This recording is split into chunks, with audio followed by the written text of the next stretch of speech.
जो लोग भक्ति करते हैं उन्हें सभी बुराइयों का त्याग कर देना चाहिए। सच्चा भक्त कभी भी किसी लोभ में नहीं फंसता। दो संत एक साथ रहते थे। एक संत दिन भर भक्ति करता था, दूसरा संत रोज शाम को भगवान को भोग लगाकर खाना खाता था। एक दिन दोनों संतों के बीच झगड़ा हो गया, क्योंकि दोनों खुद को श्रेष्ठ बता रहे थे। भक्ति करते समय मन शांत रहना चाहिए और सभी तरह की बुरे विचारों से ही और किया कि कार्य की बुरे विचारों से बचना चाहिए। जो लोग इस बात का ध्यान रखते हैं उन्हें भगवान की कृपा मिलती है। इस संबंध में एक लोक कथा प्रचलित है। कथा के अनुसार पुराने समय में दो संत एक साथ रहते थे। दोनों की भक्ति का तरीका अलग अलग था। एक संत दिन भर तपस्या और मंत्र जाप करते रहता था, जबकि दूसरा संत रोज सुबह शाम पहले भगवान को भोग लगाता और फिर खुद भोजन करता था।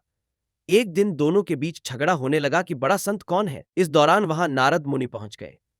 नारद ने दोनों संतों से पूछा कि किस बात के लिए लड़ाई कर रहे हैं। संतों ने बताया कि हम ये तय नहीं कर पा रहे हैं कि दोनों में बड़ा संत कौन है। नारद ने कहा कि ये तो छोटी सी बात है, इसका फैसला मैं कल कर दूंगा। अगले दिन नारद मुनि ने मंदिर में दोनों संतों की जगह के पास हीरे की एक एक अंगूठी रख दी। पहले तप करने वाला संत वहां पहुंचा। उसने एक अंगूठी देखी और चुपचाप उसे अपने आसन के नीचे छिपाकर मंत्र जाप करने लगा। कुछ देर में दूसरा संत भगवान को भोग लगाने पहुंचा। उसने भी हीरे अंगूठी देखी, लेकिन उसने अंगूठी की ओर ध्यान नहीं दिया।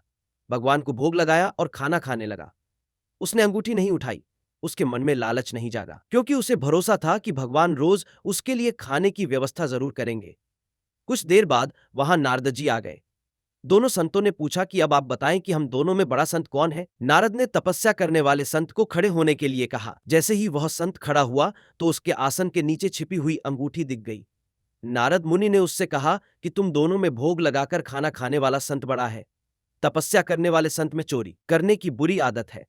उसने भक्ति के समय में भी चोरी करने से संकोच नहीं किया, जबकि भोग लगाने वाले संत ने अंगूठी की ओर ध्यान तक नहीं दिया।